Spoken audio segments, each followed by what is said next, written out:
Liar. Everywhere. On netrootsradio.com.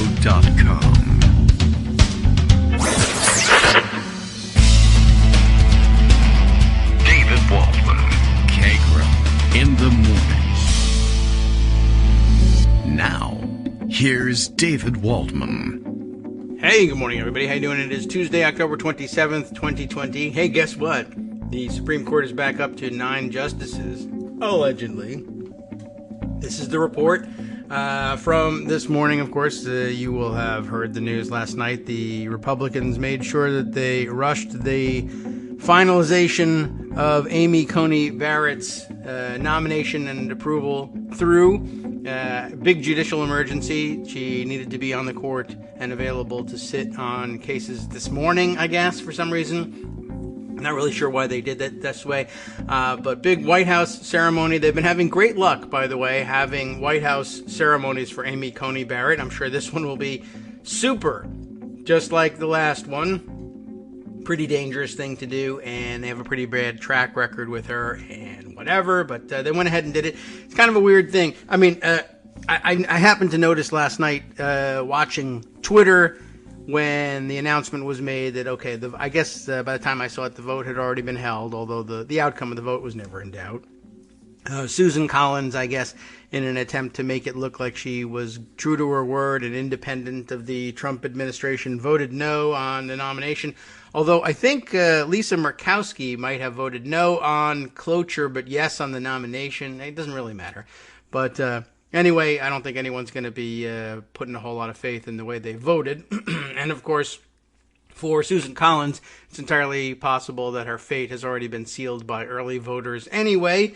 Not to mention, of course, the people who will be voting in person on Election Day a week from now, next Tuesday, and who will be voting on the basis of her many, many years in Congress and not on the stupid stunt she tried to pull last night. Anyway, I happened to notice that they were discussing that they were going to be having a swearing-in ceremony for now Justice Barrett, if you want to afford her that honorific, and that they would be having it at the White House and that Clarence Thomas would be on hand to swear her in, which was a little unusual. I'm struck people as unusual, like why not the Chief Justice? And lots of people speculating about, well, maybe the Chief Justice doesn't want to have anything to do with this situation and doesn't recognize it or doesn't want to be seen to endorse it and anger Democrats at this point. But I don't think that had anything to do with it. The swearing-in ceremony for a justice of the Supreme Court, I'm a little hazy on it. It's not the first one that's happened this way, and that is to say with the big ceremony at the White House. Many of the current sitting members of the court were sworn in that way, but not all.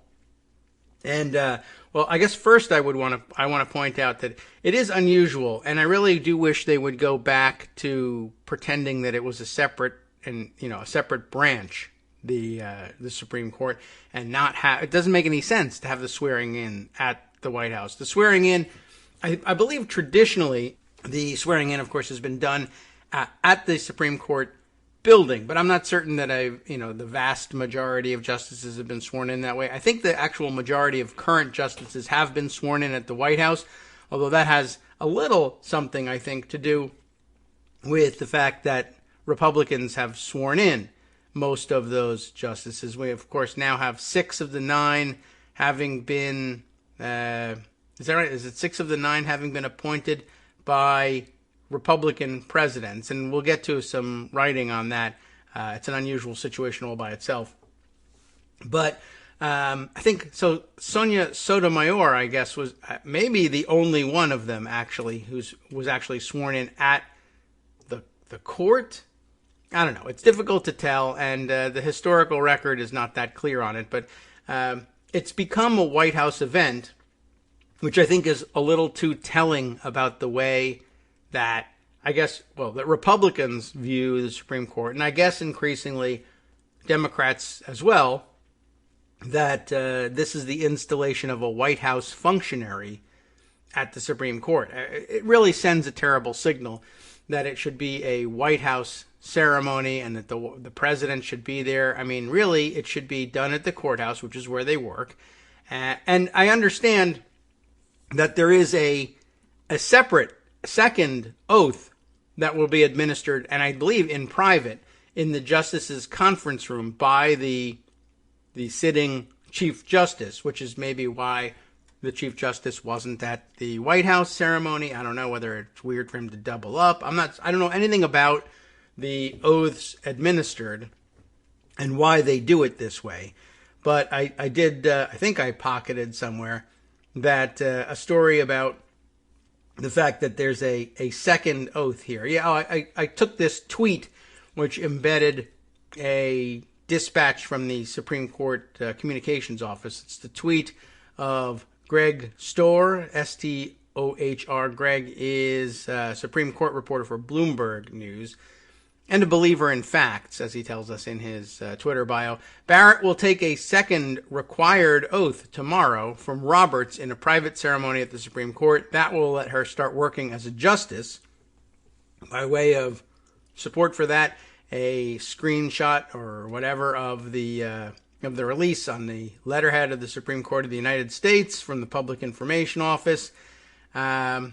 Chief Justice John G. Roberts Jr. will administer the judicial oath to the Honorable Amy Coney Barrett, and it's very honorable, as the 103rd Associate Justice of the Supreme Court in a private ceremony tomorrow, that's now today, October 27th, 2020, in the East Conference Room at the Supreme Court. Upon administration of the oath, she will be able to begin to participate in the work of the court. A formal investiture ceremony will take place at a special sitting of the court in the courtroom at a later date. So there's all sorts of ceremony that goes along with this, and I don't know whether there's anything official about the White House ceremony or both things are official. I don't know. I'm really not entirely sure. And I only say that Sotomayor was sworn in at the court because when I was searching for photos of the events, I couldn't find any White House event for Sotomayor and only one in the East Room or the East Conference Room at the Supreme Court, which in this release is said to be a private event, and so maybe there are, maybe there aren't photographs taken of it. It may be that Sotomayor actually had a White House ceremony as well, but I mean, there's nothing invalidating about having done it, of course. I just think it's a bad idea and sends the wrong message. Then they should stop doing it, and they should reassert themselves. They should insist for themselves, as a matter of professionalism, that they be sworn in at the court and not in a White House ceremony. So, there's my 2 cents for the morning, and here's my tea to wake me up. We'll see whether this helps any at all. Not that there's any caffeine in it. Okay, so here we are. Live again, according to the pronouncement from the Office of Public Affairs in Portland, Maine. Thanks very much, Bill. Voting in the 2020 election, he reminds you, ends 1 week from today. That's a good way of putting it, since I keep referring to Election Day and no one understands what I'm talking about. It ends a week from today, and me, David Waldman, Kagro X on Twitter. You can reach me that way. Please do, by the way. Well, it's alleged herein that I am on top of the latest developments like nuns playing with glue, which is not even a way I am aware of being on top of anything, but, I'm not around that many nuns these days. Still, it sounds like it's worth exploring, and probably worth about 20 minutes on the show this morning, and we ought to give it that time. All right, it is Tuesday. We have the way clear for us for discussion for a number of fun and interesting topics, with Joan McCarter due in the last half or last perhaps even quarter of the show. I don't know what kind of day it is. Business-wise, even over at Daily Kos, I imagine there's some possibility she may just be unwilling or unable to get out of bed this morning, and who could blame her, honestly? But that would be counter to the Daily Kos can-do type spirit, I would think. She's probably up, not registering voters, except in some of those states where you can still do same-day registration, but calling voters, alerting them to something that will, all right, most people have already voted already. I think, that listen to the show. Oh, yes, I did remember this morning as I was thinking about what would be, what might Joan's reaction be, what might your reaction be. All of our friends in the Daily Kos universe, the Netroots universe, and now the burgeoning Kagro in the Morning independent branch universe, I guess. I will swear myself in later on in my own house, just to be sure that everyone knows. But I was thinking about my experience in early voting. Very smooth, of course, for white people, essentially. If you live in a upscale white neighborhood, which I guess is where I live. I mean, it's a pretty mixed neighborhood, actually. But all the newspaper reports say that we're one of the fastest growing counties, and that we have actually one of the highest per capita incomes among the fastest growing counties. I don't know who's earning it all, but it's not me, but they're around me and they're driving nice cars all the way to the early voting place. So surrounded by a lot of lovely late model vehicles. But I went in, and here in Loudoun County, everything was very smooth in its operation. I guess all of the money that everybody else is earning, and apparently earning in tech, helped out quite a lot, because it was a technologically smooth operation. I arrived wondering, how are they going to do with looking up my address and figuring out what precinct I live in and make sure I get the correct ballot, etc. But I just gave them my name, an address, and they typed it into the computer, and I went through the little exercise of declaring what my name was, and that ought to do it. That's pretty legal, I figure. Good verification, no cheating allowed, whatever. I don't know what else they're going to do. But surely my vote will be challenged later on if Donald Trump loses. But from that, they were able to use one of those computer-type devices to figure everything else out. And they actually printed my ballot on the spot. They, there's no running out of ballots for them. And there's no over-printing the ballots. They just print them as you arrive, which I thought was a pretty good way of doing it. And they had a nice fast printer. If they'd been doing it on any of the stupid printers that I've bought in the last 15 years, none of which have ever worked quite right and are always running out of ink, I never would have voted. But they have laser printers, and as you know, lasers get things done. I think that should be a bumper sticker or a promotional tagline for them. But lasers did get it done. They printed it for me, a two-sided ballot, very quickly. And I went ahead and voted, and I was out of there pretty quick. My other observation, besides the fact that white people get it really good when they go to vote early and everybody else has to wait in line, was that all of the Trump people who had showed up to do their electioneering outside of the polling place, because law and everything, this is one of the laws that they actually observe, because there's cops around that can kick you out if you don't. So that's the law that counts for Trumpsters. But the other law that seems to work with Trumpsters was they were all quite contentedly, I would say, wearing their masks. And, though they weren't necessarily distancing themselves from everyone they were trying to proselytize to on the way into the polling place, they were, like I said, all contentedly wearing masks, and largely because this was a place where they really, truly wanted to be, so that they could try to convince voters of the rightness of their position, and a place from which they would be rather speedily ejected by officialdom, including the local constabulary, if they decided to take one of their principled stands for America and insist that there was too much carbon dioxide for freedom to flourish, etc., etc., and they were not going to be listening to any of those stupid doctors or scientists. But no complaints whatsoever, and no nonconformity. I don't know if it was the same for you wherever you might have gone.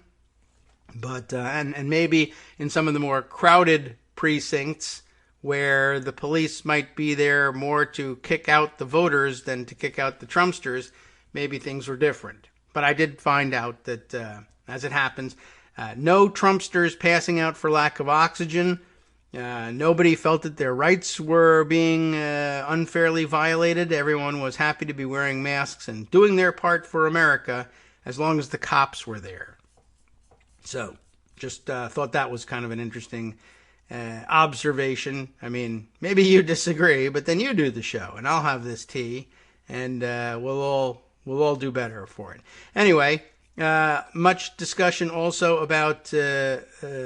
Well, I don't know if I know the story fully exactly, but Brett Kavanaugh, very much in the news and in discussion today, apparently because of his discussion of a Wisconsin voting case in which it appears. Let me just, if I call it up on Google, I'm sure I'll get all the various notes on this stuff. But Kavanaugh, I guess, writing a very strange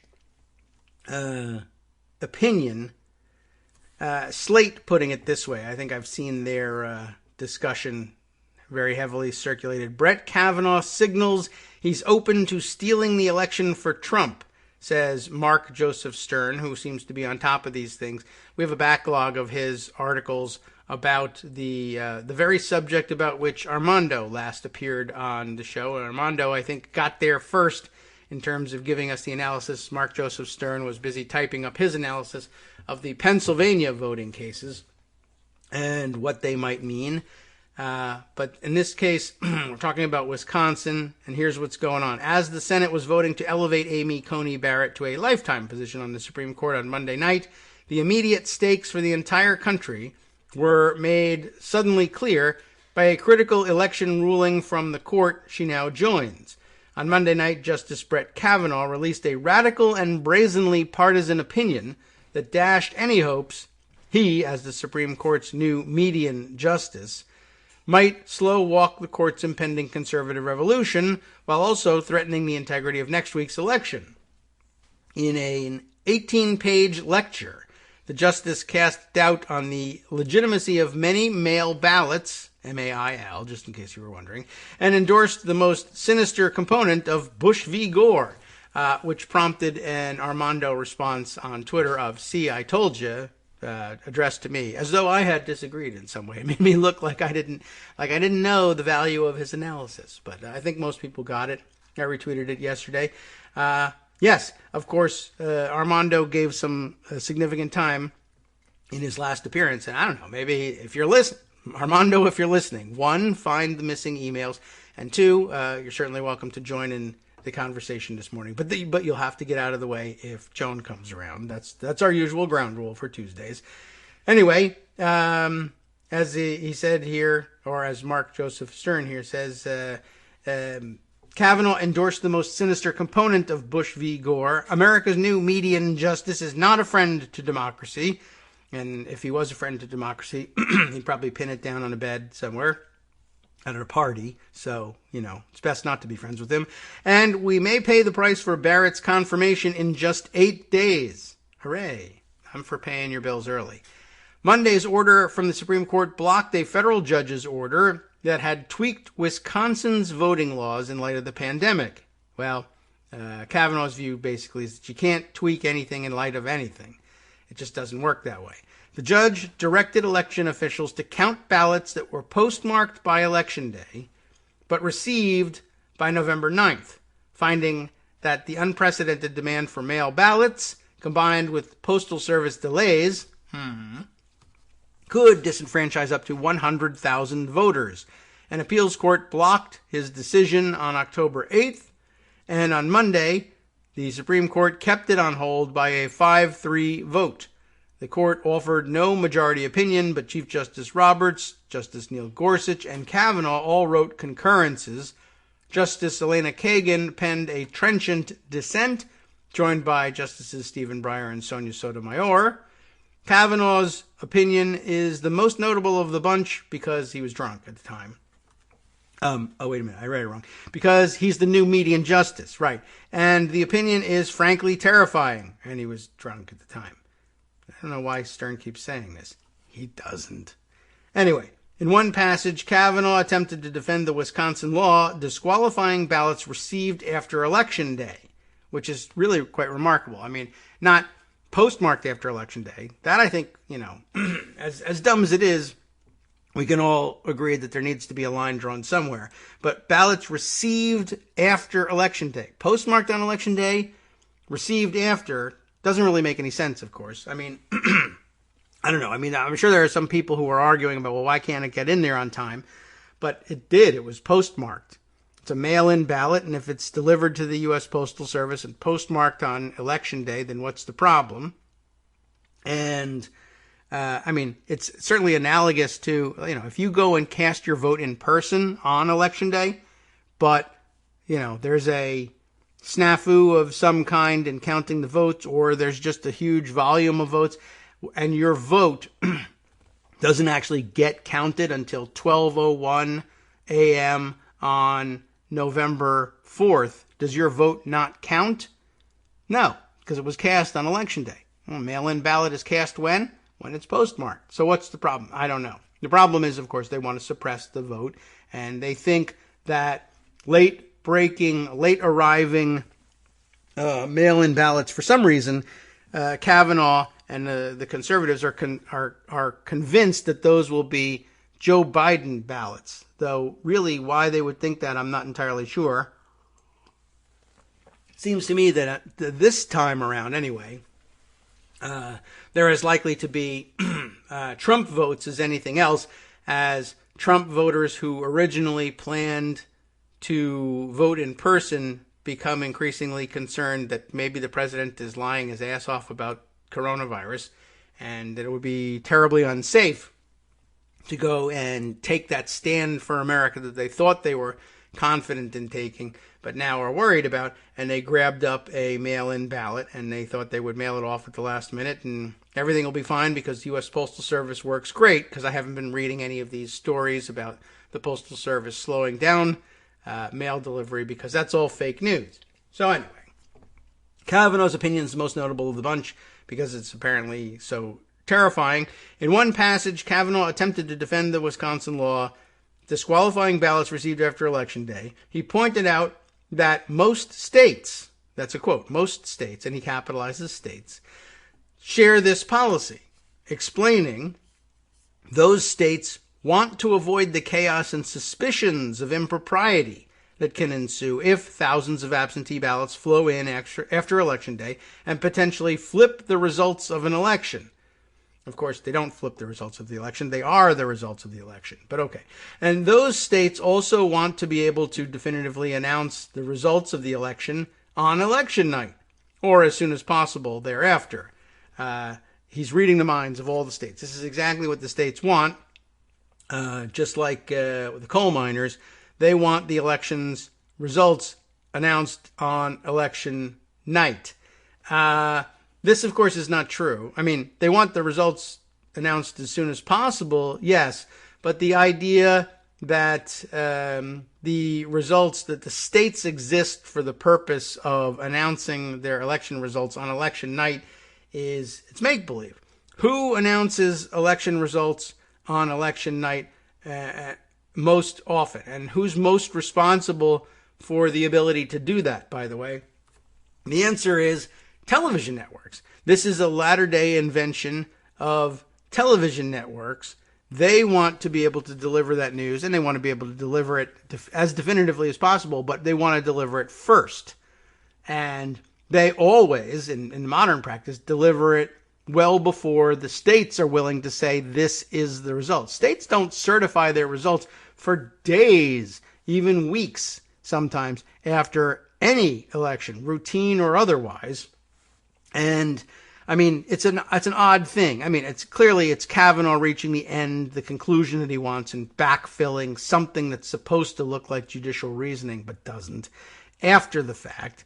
I mean, when he speaks of states with a capital S and says what states want to do, I mean, it's entirely in contrast with what states, capital S, actually do. When the state speaks, it speaks in the form of the Secretary of State or otherwise duly elected and empowered official in any given state or commonwealth who certifies the result. That's when states speak about what the results are, and it's never, ever, ever, ever, ever election night. Even in Florida, they have the results that the television guys can announce, but they don't have Florida's results as a capital S state on election night, and nobody does, and nobody strives to either, by the way. So Kavanaugh making this up out of whole cloth, not terribly surprising, I guess, given who he is. And remember, again, in case you forgot, he is one of the Florida Bush v. Gore crew. I do sometimes see him referred to as one of the Brooks Brothers rioters, but I don't know that he was actually like in that photo, storming into was it the Miami-Dade, or was it one of the Palm Beach counting facilities? But he, I think, was part of the legal team that was working down there, as was Amy Coney Barrett, and as was John Roberts. As it happens, 1/3 of the Supreme Court was actually on the Bush v. Gore legal team. Anyway, that's worrisome, but we already knew it. So he's making up the result he wants and making up what appears to be, it doesn't even appear to be precedent. I mean, it is not even dressed up in that fashion, in those terms. And by the way, super originalist, right? It was absolutely in the Constitution and contemplated by the founders that a consortium of television networks and newspaper wire services would get together and be the official body responsible for declaring the winner of the presidential election. Electoral college be damned. They went through so much trouble to design the system. It was an awfully stupid system, of course, and I think they'd probably admit that now if they were alive to do so. After escaping from their coffins, I guess. It is Halloween, after all. Good time to bring that up. But yeah, they would probably comment on the failure of the electoral college system at some point. But even if they didn't, the idea that, yeah, sure, we absolutely positively contemplated a nationwide national electronic consortium of television networks would take the place of the electoral college and declare the winner of the presidential election within seconds. And that's exactly how it has to be. Hi everybody, it's me, David. Let's change things up from the old fundraising pitch for just a minute and talk instead about how you can be a part of our show. If you've got a smartphone or any other electronic recording device, why not sit down and record a segment for us? Read us an important article and give us your take. Read one of your own original essays, or even just give us your commentary on something you'd like to share that's important to you. Then send the file to me at kagrox@gmail.com and I'll try and work it into the show. Short segments, a few minutes in length, are easiest to fit in. And of course, I can't always guarantee that I'll be able to play everything, but if you've ever shouted at your radio or TV about something you wish was being covered, here's your chance to change that. Make the show your own. Send your submissions to me at kagrox@gmail.com.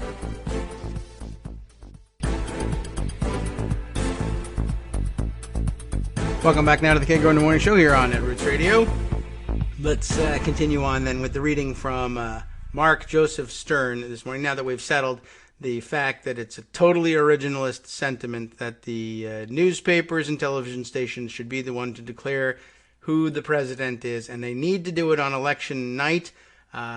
They haven't always gotten that right, of course, and famously enough in Bush v. Gore, they didn't get it right. And of course, you'll recall the old the famous news photo of Harry Truman holding up the Dewey defeats Truman headline in the newspapers. And it is awfully curious, and who pointed this one out? I think did I put this tweet aside too? Yeah, Julian Sanchez pointing out last night that it is highly ironic, don't you think? He says the quote results, and that's a perfectly good use of scare quotes here. The results, quote unquote results, we get on election night are the results of a press organization calling the outcome. Official certification, of course, happens later. The irony being Trump is demanding that we abide by whoever the media declares to be the winner, which is kind of a weird thing to do in the age of fake news, fake news. I mean, I'm glad that he's bestowed this power. And the fake news media ought to take its revenge and just, at 8:01 p.m. Eastern Time. Yes, before the polls close in California. They should just simply say, well, that's it. We've been endowed by the Constitution, apparently, according to Brett Kavanaugh, with the power to declare the winners as long as we are call ourselves states. So for this evening, we are the national broadcasting states here And we'll change our name from NBC to NBS and just simply say, that's it. Trump's out. The other guy wins. You don't even have to necessarily endorse Joe Biden for president if you don't feel like it. You want to stay fair and balanced and say, Trump's out. And he, if you want to throw in that he jumped off the Brooklyn Bridge, that wouldn't be the worst thing in the world either.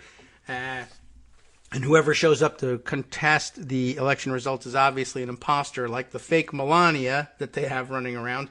I never did get to that story. A lot of speculation about use of body doubles and fake Melanias of late. And I got to say, the photos aren't good for her. But okay, anyway, I thought good point by Julian Sanchez.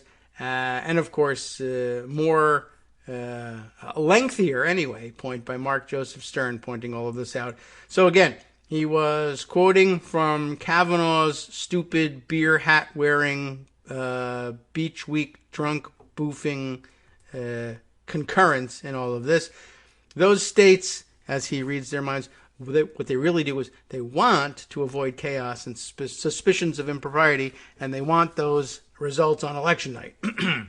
Kavanaugh then quoted New York University law professor Richard Pildes. I don't know. I guess so. Pildes. There was a little advertisement going on in a minute ago, at least on my screen, of somebody doing some sort of yoga stretching. And then I was like, the guy's name is Professor Pilates? That's weird. How odd is that? Oh, no, Pildes. Okay. Pildes. Do you know him? I don't know. I don't. Well, anyway, Kavanaugh quoted him. And I guess he didn't do a very good job of it either. I did see a tweet about that one. We'll see if Stern makes this point for us as well. Whoops, everything shifted there. Where'd Pildes go? Here he is, stating that the, quote, longer after Election Day any significant changes in vote totals take place, the greater the risk that the losing side will cry that the election has been stolen, unquote. And I mean, I don't know that there's anything in the Constitution that I find that says that the chief function of the vote counters is to avoid having people cry. But I guess Kavanaugh is a snowflake and he doesn't want anybody finding out that they don't get a participation trophy. This is very originalist, this whole thing, and very conservative. Kavanaugh was quoting an article, though, he notes parenthetically, in which Pildes encouraged states to extend their ballot deadlines, directly contradicting Kavanaugh's argument. So that didn't actually work out very well. But I guess Kavanaugh thought, if I stretch this out to 18 pages, people will pretend they have a headache and go to bed rather than fact check it. But I guess not. Stern did it, but maybe because he already read the article. It is genuinely alarming that the justice cast these aspersions on late arriving ballots. In at least 18 states and the District of Columbia, election officials do count ballots that arrive after Election Day. And in these states, there is no result to flip because there is no result to overturn until all valid ballots are counted. Further, the lead flips. That's the difference. You see what I mean? He's making the same point that we made earlier in the reading of this thing. These are the results. They're not late arriving. They are the results. They don't change them. What flips is, again, the television network's estimation of the lead, not the official results. And it's amazing that somebody who's supposed, the guy who's supposed to be on the Supreme Court of the United States is supposed to be able to tell the difference between what happens on television and what's official and real. It's disturbing that a Supreme Court justice would have that little ability to discern process out of all this. I mean, process is pretty important to us here on this show. And, you like to remind people, the newspaper says this, that, or the other thing is the case. And generally, they're trying very hard not to lie about these things. But if they're just glossing over the details and not paying attention to the process of how these things happen. So-and-so, Trump says so-and-so will be nominated to the Supreme Court. And you have to say, well, has Trump submitted the paperwork to make that happen yet? And very often he hasn't, or he hasn't signed this thing, or he doesn't understand the process by which he would do such a thing. And so you have to say he purports to want this thing to happen, but he hasn't done anything to make it happen, and likely won't. That's pretty important when you're deciding, what the law is. Anyway, as Stern says, genuinely alarming that the justice would cast these aspersions on late arriving ballots. In states that count ballots even if they arrive after Election Day, there is no result to flip because there is no result to overturn until all those valid ballots are counted. Further, George W. Bush's 2000 election legal team, which included Barrett, Kavanaugh, and Roberts, argued during that contested election that ballots arriving late and without postmarks, which were thought to benefit Bush, must be counted in Florida. So when he was a lawyer arguing to install Bush as president of the United States, he figured, because they were military ballots very largely, a lot of these things coming in without postmarks, that military ballots were probably pro-Republican in general, and they have to be counted even though they're A, late, and B, have no postmark. And so it can't even be proven that they were sent before Election Day at all. But because USA, we support the troops, whatever, they figured they would get away with that one in court and in the court of public opinion. And they did. And then they all became justices of the Supreme Court. So they were pre-right even then, when the court, in quite partisan fashion and foolishly enough, awarded them the win on that one. I don't know if they had in mind that we'll end up on the Supreme Court ourselves and solidify this thing. But we better hurry up. Republicans better hurry up and, within 10 years, or 20 years, I guess, because that's how numbers work, 2000 to 2020. But who would have thought that within 20 years, one, that precedent wouldn't have been overturned, thrown out, and discarded forever, but two, that it would hang around long enough to be used as precedent, even though it explicitly says it shouldn't be used as precedent. I guess the only way to nail it down as precedent for when you need it, given that it says you cannot use this as precedent, is if you install the team of lawyers that wrote it as Supreme Court justices so that they can, it's the one place from which they can say, yeah, it can be precedent. Sure, it says it isn't and shouldn't be, but we interpret that differently, and the guy who wrote that is dead. So that's some kind of project to pull off in 20 years, and basically speaks directly to the scheme that they've been running all along, and why it would be important to consider what some people think is radical action after this, expanding the court and bringing it back into balance. Again, more writing on that to come. Finally, allegedly, says Stern, although it looks for all the world that the scroll bar tells me that there's much more after this finally point. Finally, and most importantly, late arriving ballots have handed the election to a candidate who was behind on election night on many occasions in the United States, most recently in multiple California congressional races in 2018. 2 years ago, California anticipated this possibility after extending the deadline for mail ballots, a move that signaled no chicanery, yet Republicans seized upon it to delegitimize multiple Democratic victories. Even putative moderate Republican Young Kim raised the notion when she lost her lead after Election Day. Now the country's highest court is ready to give any such challenges the ammunition they need heading into one of the most fraught election days this country has ever seen due to the COVID-19 pandemic and a would-be strongman in the White House. I don't know who thinks they're that strong, but we do have this frail and quickly disintegrating orange pumpkin that's rotting from the inside out, sitting in the White House. He thinks he's a strong man. President Donald Trump has taken the pastime of false voter fraud allegations to a dangerous new extreme, repeatedly rejecting the validity of mail ballots that arrive after November 3rd, or maybe even before, who knows. Indeed, roughly 15 minutes after Kavanaugh's opinion came down, Trump tweeted, quote, "Big problems and discrepancies," how did he get that word out? "With mail-in ballots," all capitalized, not the whole thing, but capital M, mail, capital I in, capital B ballots, all over the USA.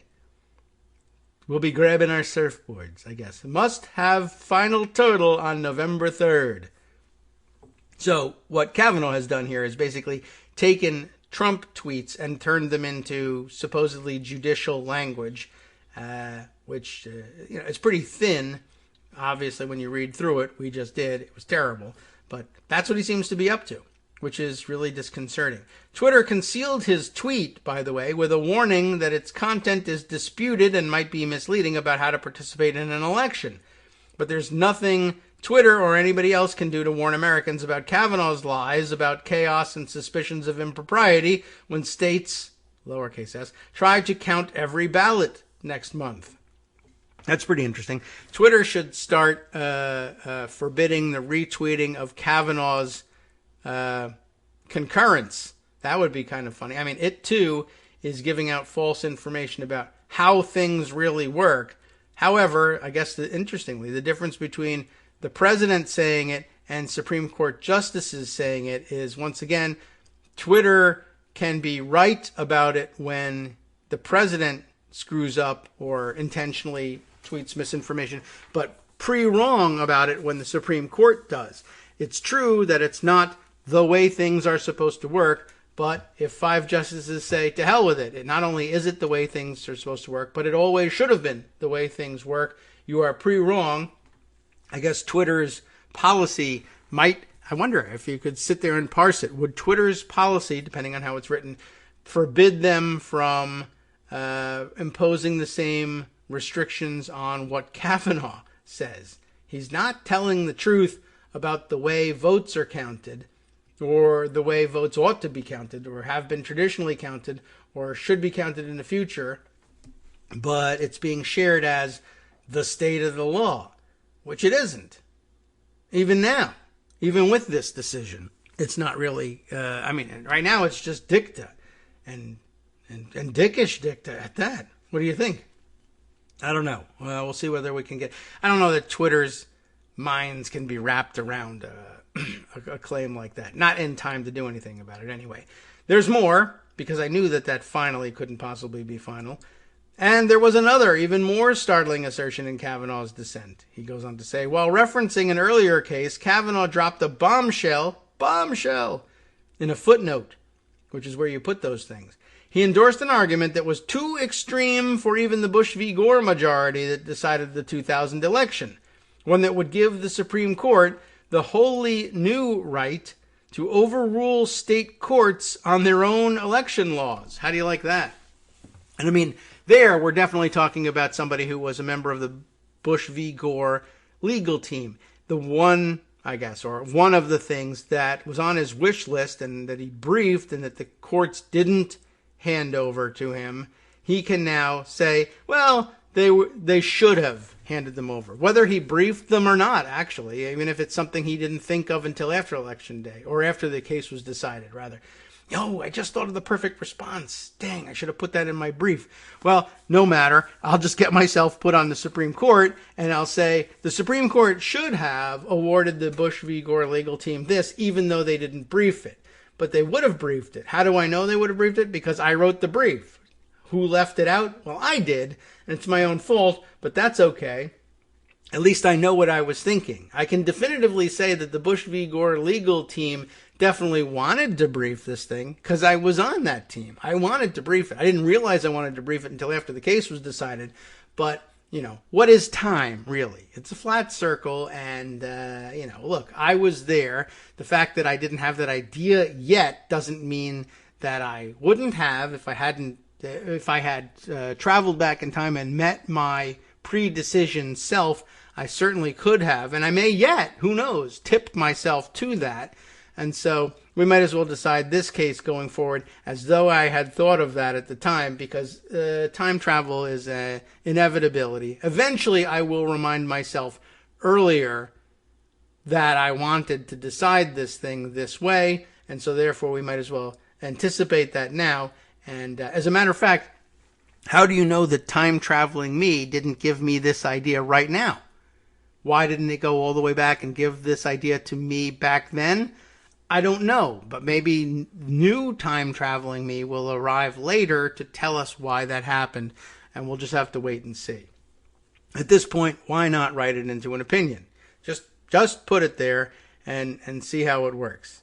Okay, well, let's see. So he drops this bombshell, too extreme for even the Bush v. Gore majority, and that is that the Supreme Court should now have the right to overrule state courts interpreting their own election laws, because the Supreme Court of the United States will clearly know the state laws better than the states do. They specialize, we learned earlier in this piece, in reading the minds of the states and the legal teams contesting questions before them. In Bush v. Gore, 3 justices, William Rehnquist, dead, joined by Antonin Scalia, also dead, and Clarence Thomas, still there, tried to overturn the Florida Supreme Court's interpretation of the state's own election law.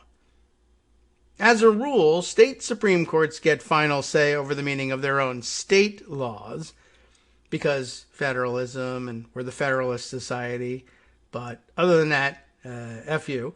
Rehnquist, Scalia, and Thomas argued that SCOTUS must review their decisions to ensure they comply with the intent of the legislature. In other words, the Supreme Court gets to be a Supreme Court Board of Elections that substitutes state courts' interpretation of state law with its own subjective view of a legislature's intent.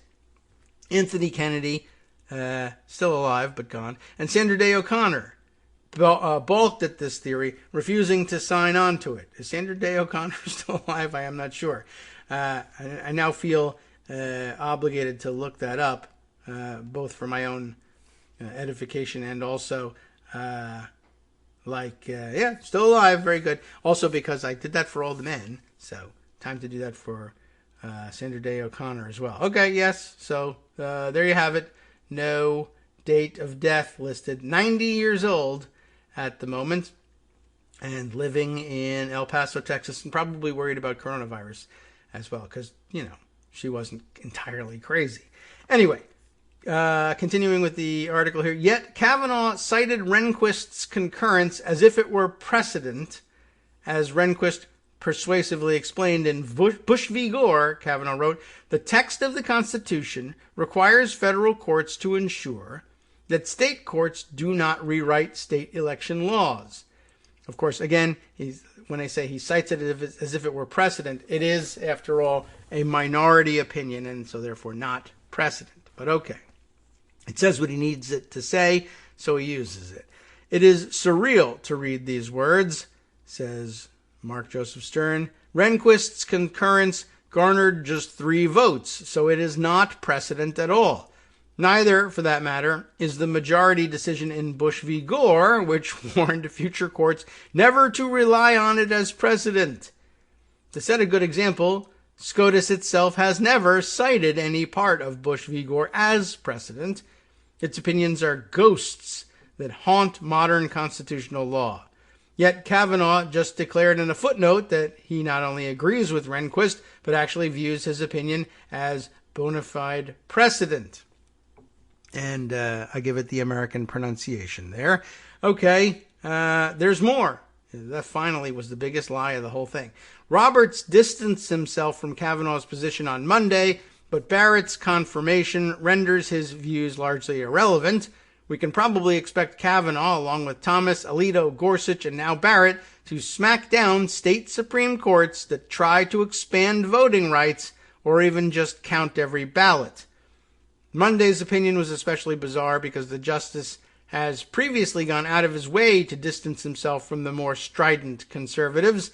In cases involving LGBTQ rights and Dreamers, for instance, he has declined to sign on to Thomas's and Alito's partisan rants, presenting himself as a reasonable guy who tries really hard to do the right thing.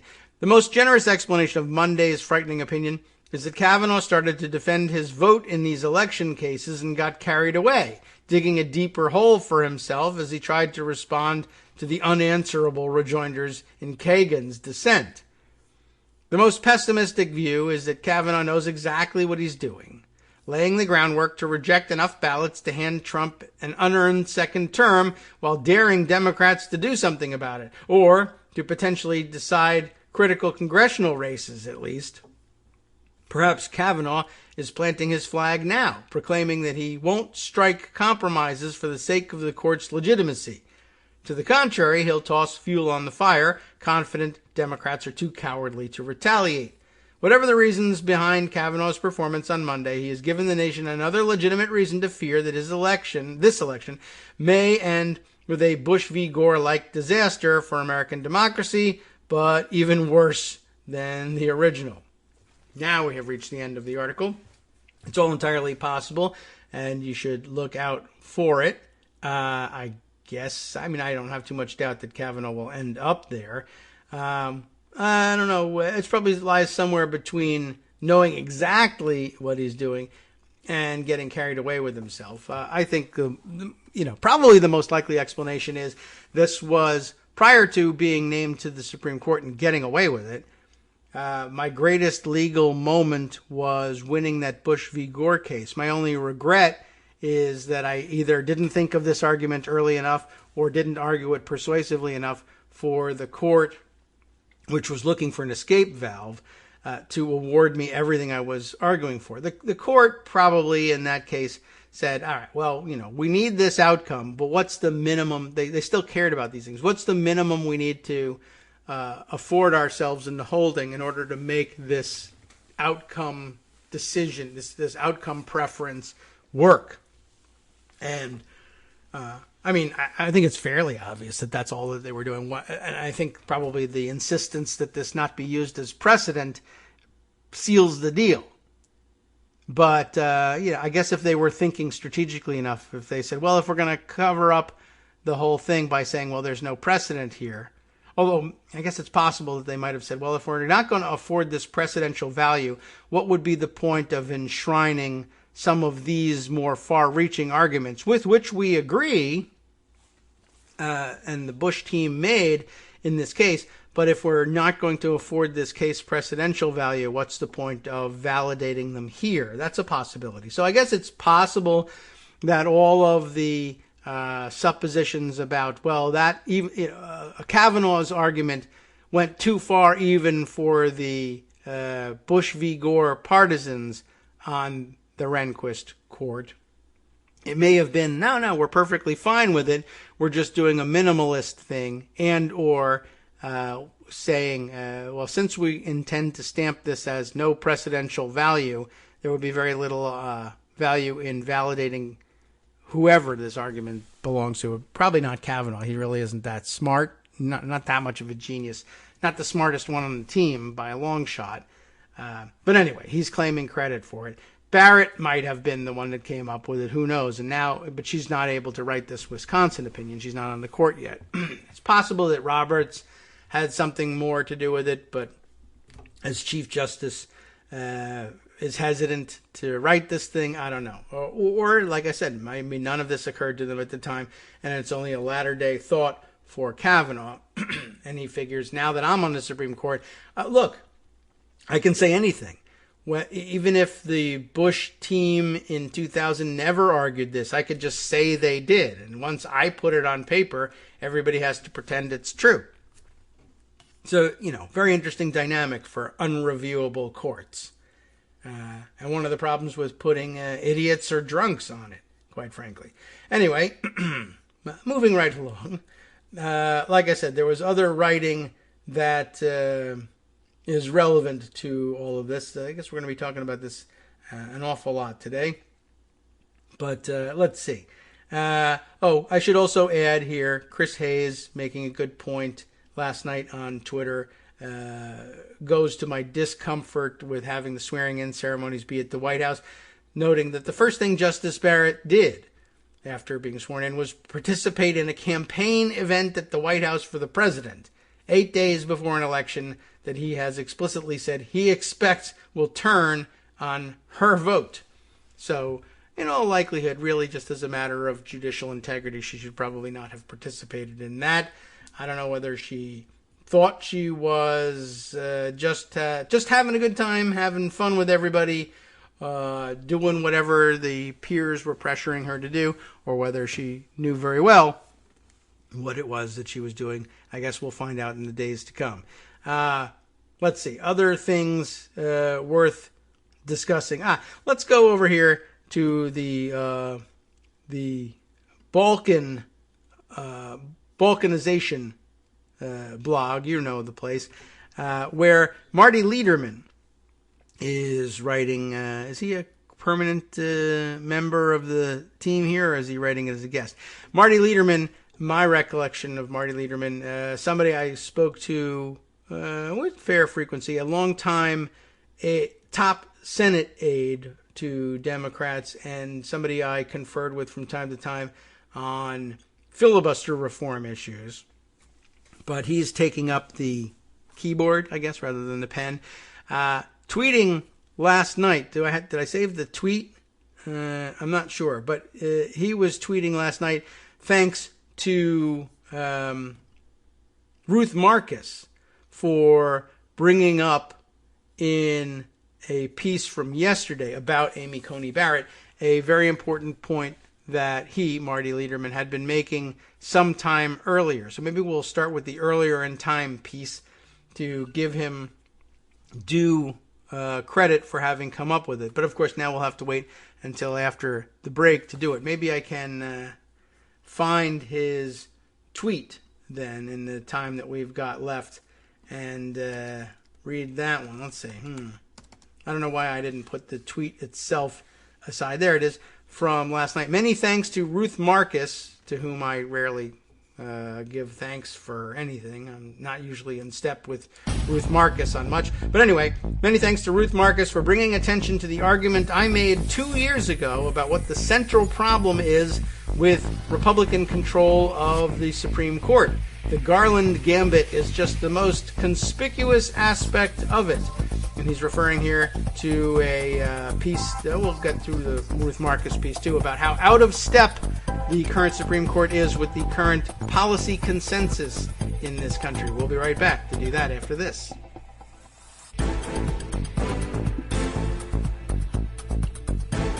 Welcome back now to the Kagro in the Morning Show here on Roots Radio. Okay, so let's see. Let's hop back to Balkanization, going back in time. We're time traveling for the second time. Maybe. In this show.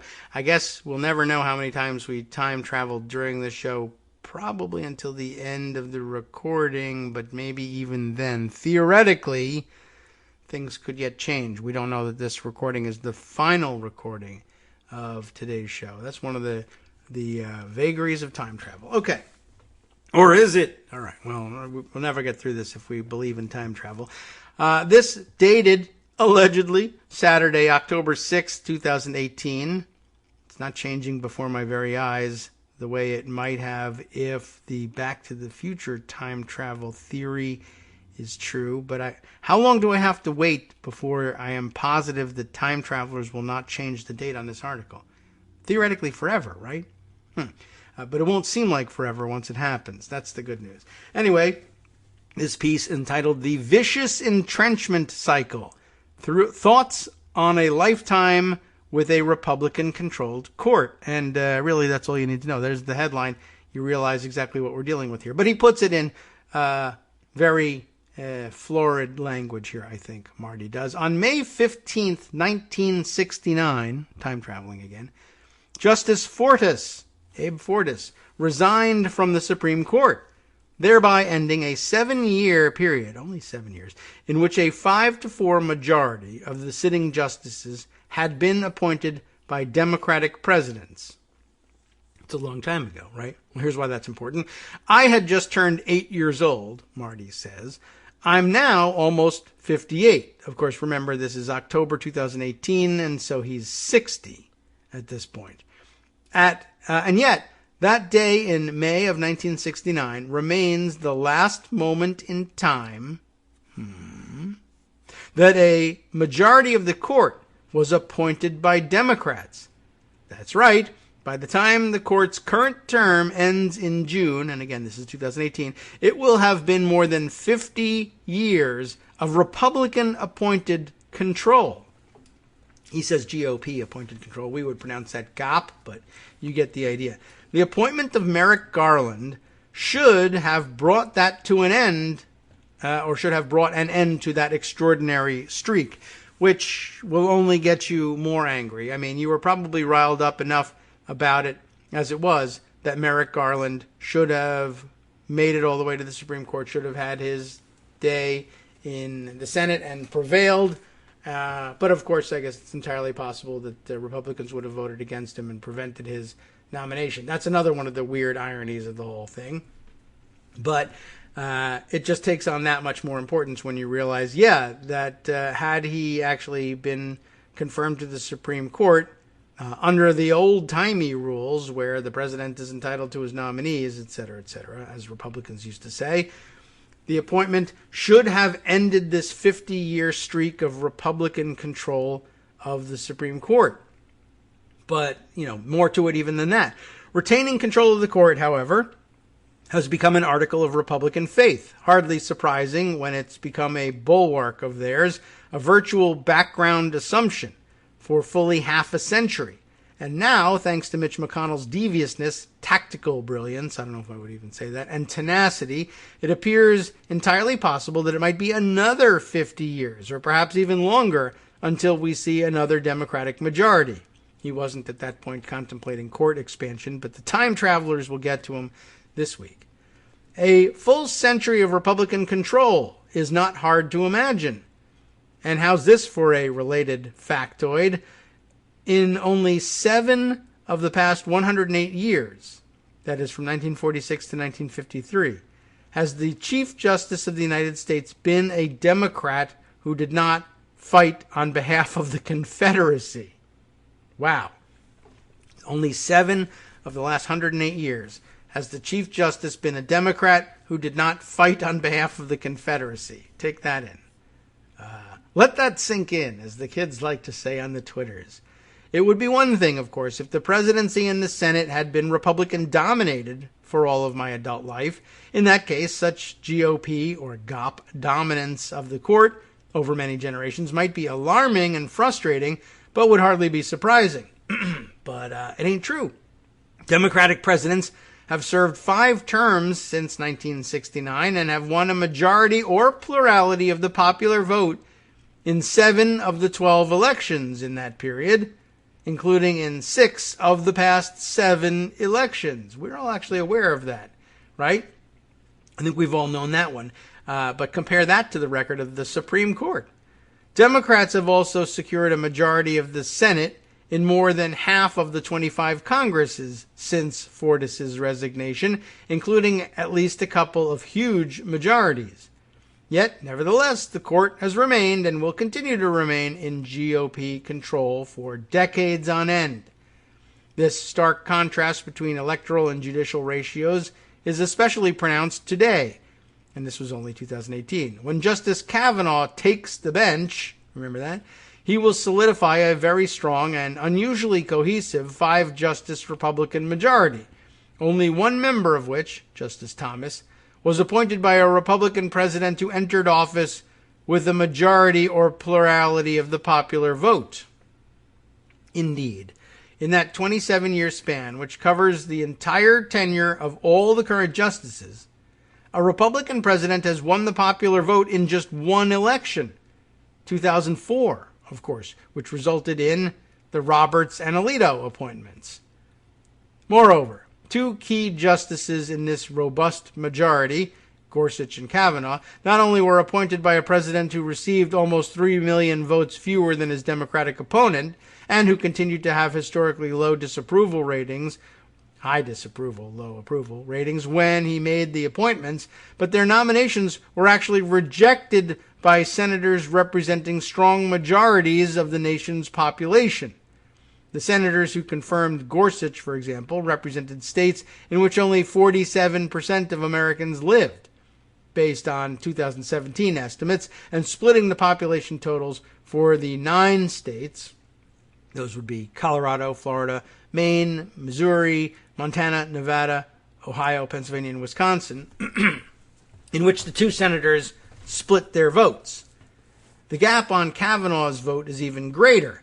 Using estimated 2018 population figures and not even counting the millions of Americans in the territories, including Puerto Rico, My rough calculation is that Kavanaugh was confirmed by the votes of senators representing only 44% or so of the nation's population. Once again, splitting equally the population for the 13 states in which representation is split.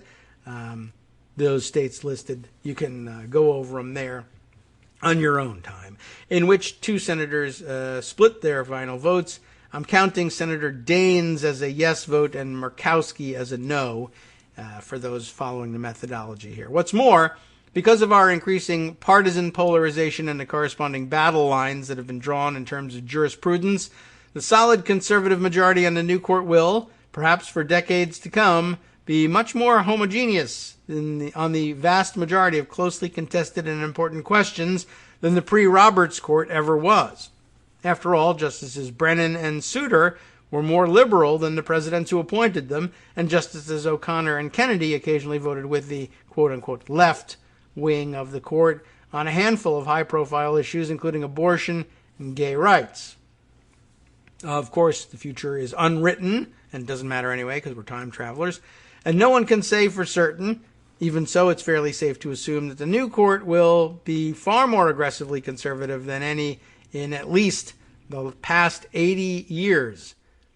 The new majority will likely take significant steps, for instance, to sanction further Republican-enacted limits on the franchise, to bless efforts that skew the electoral system strongly in favor of Republican majorities, and to invalidate laws of other kinds, campaign finance regulations, agency fees, affirmative action initiatives, etc., that tend, on the whole, to strengthen Democratic constituencies. In other words, we should expect to see plenty more decisions to add to an already imposing list that includes, for example, Bush v. Gore, Crawford, Husted, Gil, Benisek. I'm now out of my depth in reciting these things. Citizens United, of course, and other campaign finance cases. Shelby County, parents involved, Janus, Epic, Conception, et al., etc., etc.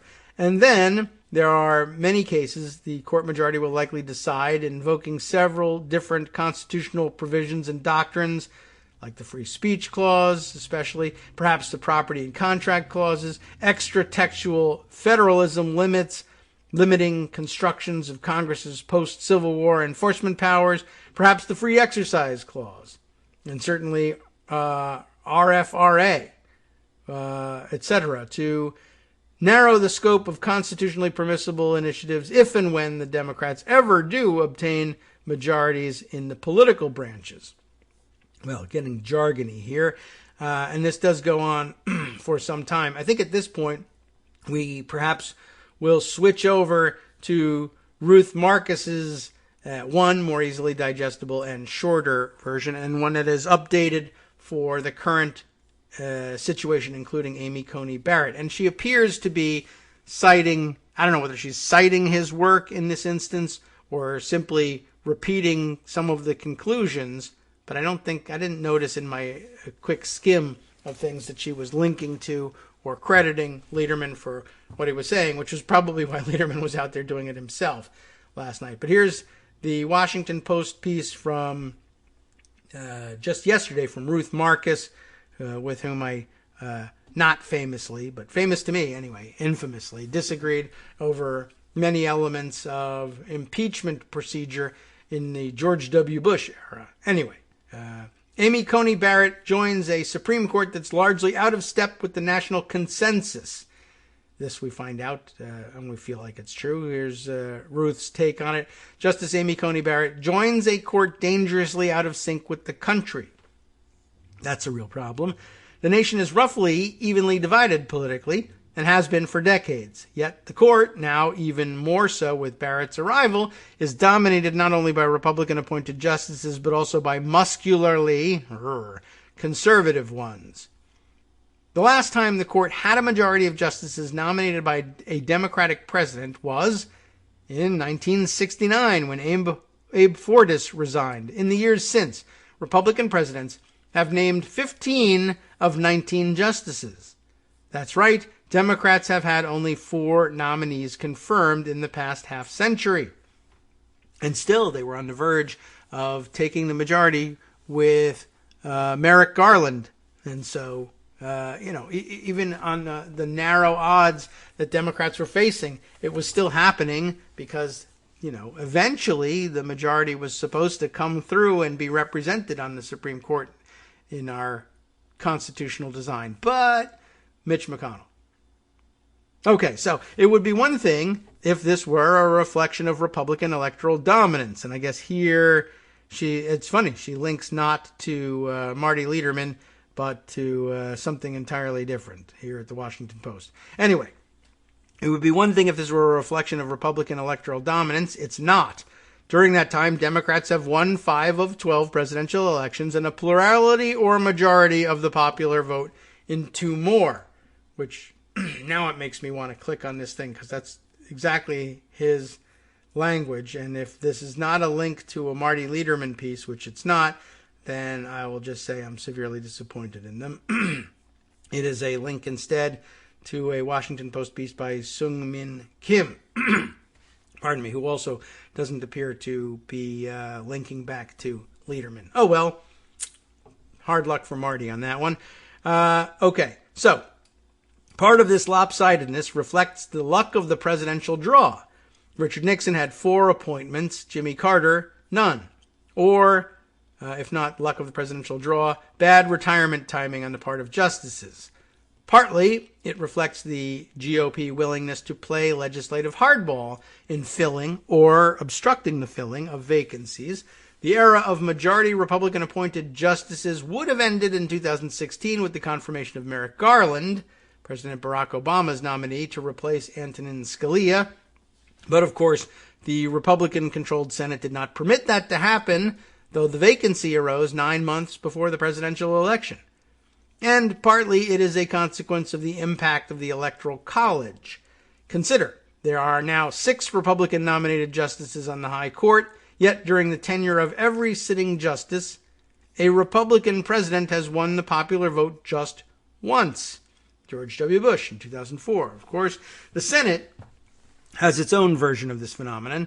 Since the Fortas retirement in 1969, Democrats have controlled the Senate for more than half of the 26 Congresses.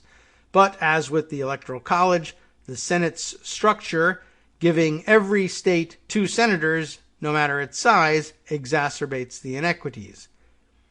Senators representing significant majorities of the population voted to reject the Supreme Court, 3 Supreme Court nominations made by President Trump, who himself received nearly 3 million fewer votes than his opponent. This is minority rule piled on minority rule, albeit counter-majoritarian rules enshrined in the Constitution. These important points were made forcefully by Georgetown University law professor Marty Lederman. Hey, finally, some acknowledgement of this. These points were made more forcefully. They were made originally and in exactly this language by Marty Lederman on the day of Brett Kavanaugh's confirmation 2 years ago. They hold truer today with Barrett's confirmation. As Lederman observed, and I should have guessed that Marty Lederman would only have this article come to his attention because he was cited in it, but okay. As Lederman observed, there's been an extraordinarily stark and prolonged mismatch between, on the one hand, Democrats' political power and the embrace of democratic positions by strong majorities of the nation, and, on the other hand, Republican dominance on the court, leading to a possible forthcoming ultra-conservative era of jurisprudence. The numbers only tell part of the story. During a less partisan era, and in particular during an era when ideological considerations played a less decisive role in selecting Supreme Court justices, the fact of significantly greater numbers of Republicans than Democratic-appointed justices mattered far less. After all, 2 of the liberal leaders of the Warren Court, Earl Warren himself and William J. Brennan, Jr., were named by Republican Dwight Eisenhower. Other Republican presidents found themselves disappointed by their nominees' liberal tendencies on the court, including Nixon with Harry Blackmun, Ford with John Paul Stevens, Reagan with Sandra Day O'Connor and Anthony Kennedy, and George H.W. Bush with David Souter. But the era of justices who surprise is over. The conservative legal movement learned from its mistakes. Its rallying cry has been, no more suitors. It created an ideological and financial architecture to identify and groom promising candidates, And boy, did they groom him. Amy Coney Barrett on the Supreme Court bench with just 3 years of judicial experience under her belt or robe or wherever you would keep it under if you're a justice. No belt, I guess. So I guess that's your answer. 3 years. 3 years on the bench. And boom, Supreme Court. Amazing.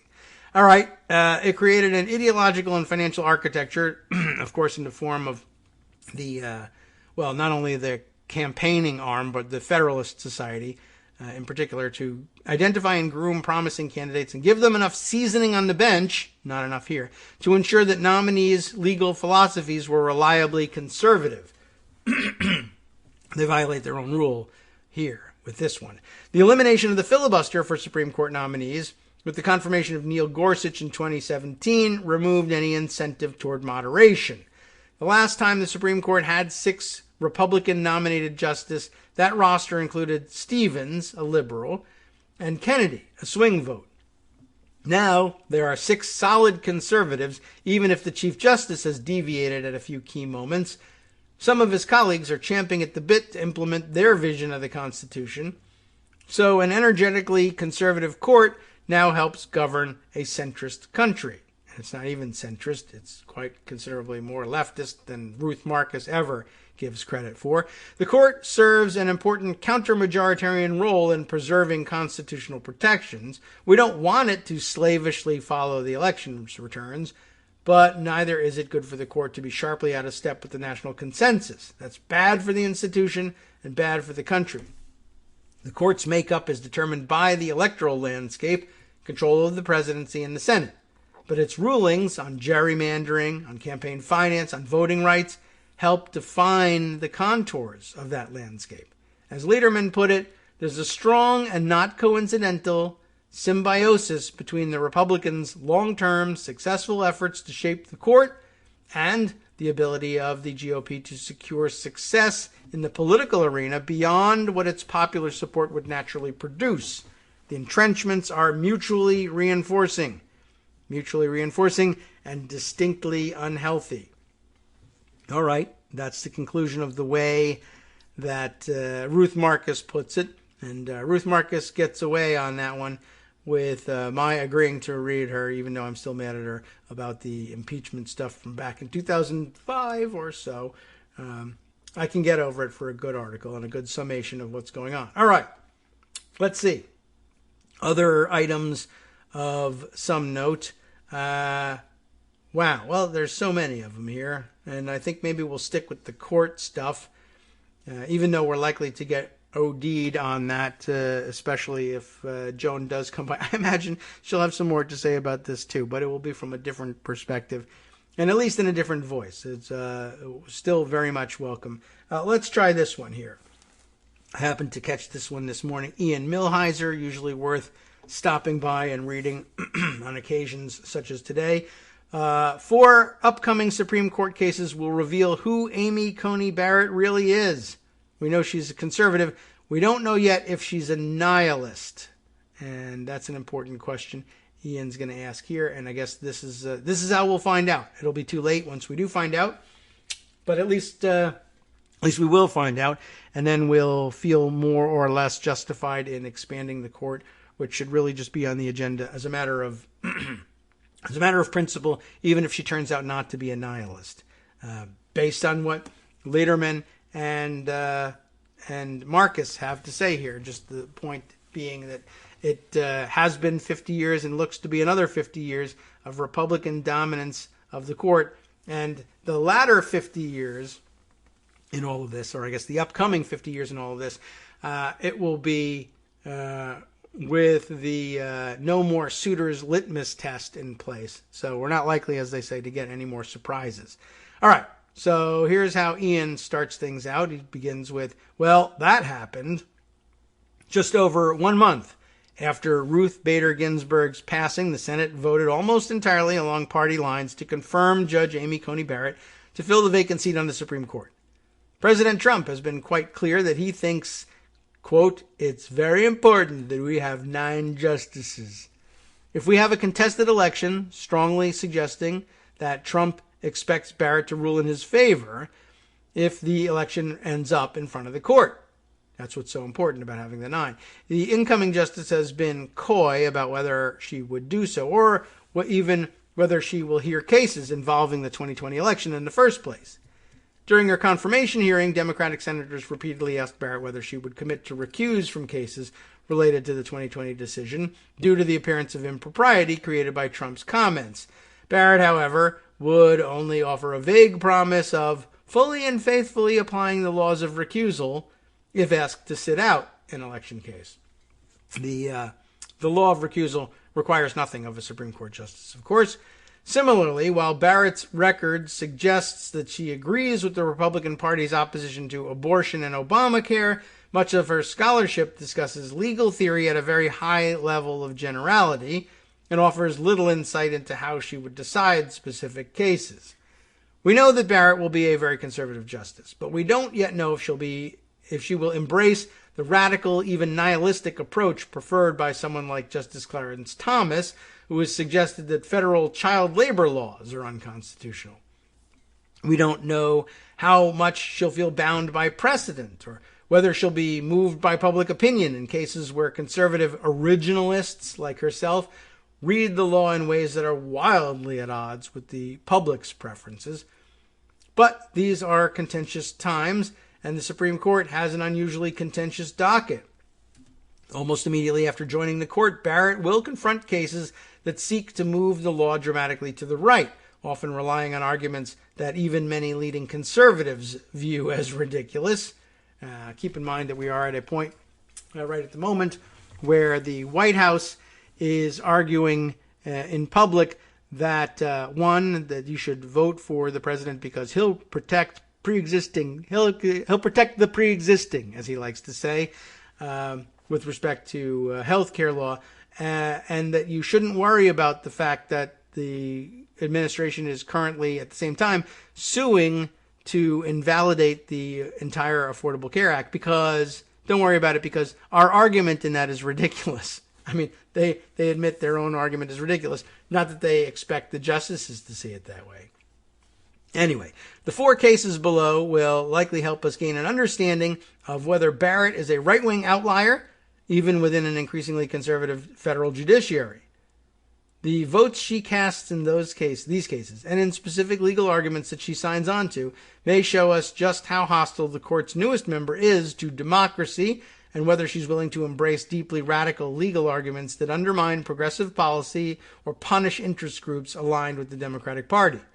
To be sure, Democrats should not necessarily heave a sigh of relief even if Barrett rejects the conservative position in each of these lawsuits. These 4 cases represent some of the most extreme arguments before the court, and there are others that could well be revelatory. How Barrett rules on them should offer a window into just how radical the newest justice is likely to be. Well, things can change, and she could visit herself in time travel. 1. Pennsylvania mail-in ballots in the 2020 election. Earlier this month, the Supreme Court, you'll recall, of course, handed down a brief order in Republican Party of Pennsylvania versus Bukvar, in which left in place, the Pennsylvania State Supreme Court decision allowing some mail-in ballots that arrive after Election Day to be counted, although it is far from clear that this decision will remain in place now that Barrett is on the court. On the surface, this case was a defeat for the Republicans, which hoped to have these ballots tossed out. But the court divided 4-4 in this case, meaning that Barrett could potentially provide a 5th vote to trash these ballots. The Pennsylvania GOP has already asked the Supreme Court to reconsider this case. So Barrett's very first action as a justice could be to hand the Republicans a victory against voting rights. One of the Republicans' primary arguments in this case, an argument that 3 justices seem to endorse in Bush v. Gore, is astonishingly radical. The GOP argues that only the state's Republican-controlled legislature, not the state Supreme Court or some other body, is allowed to determine how Pennsylvania chooses presidential electors. Taken to its logical extreme, the Republican Party's argument could invalidate state constitutional provisions protecting the right to vote, at least in presidential elections. For Judy Vincent, by the way, partial answer to a question sent to me by direct message last night. I know she wanted to have Armando come in and comment on this, but apparently he's busy elsewhere, ranting and raving about probably the same thing on Twitter right now. But yes, this can happen, especially, and at least according to their rules, where there are Republican legislatures. Republican governors might have much more difficulty with this kind of shenanigans. Hi, it's me, David Waldman, your host for Kagro in the Morning, and I've learned that I either need to update these announcements more often or stop saying that the announcements are brand new. What's not new is that this message, too, is a call for your support in keeping the Kagro in the Morning show on the air.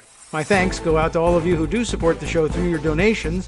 The stats say that Kagro in the Morning fans download our program about 2,000 times each weekday, but our donors make up only about 8% of our daily listeners.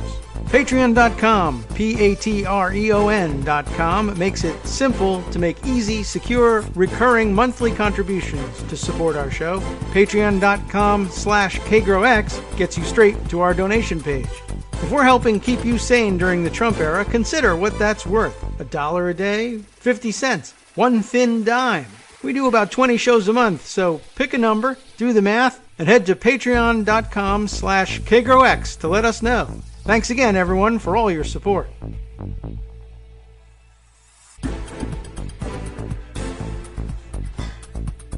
Welcome back now to the Kagro in the Morning show here on Netroots Radio. Oh, I have the music turned further down than I really wanted to have at the moment, but okay. Not something that I can actually fix later on, but you'll survive. Anyway, thought I'd spend part of the break anyway reaching out to Joan to see whether she is available today, but I don't see her super active on Twitter at the moment, so she might, in fact, be tied up on things relating to the, perhaps to the Amy Coney Barrett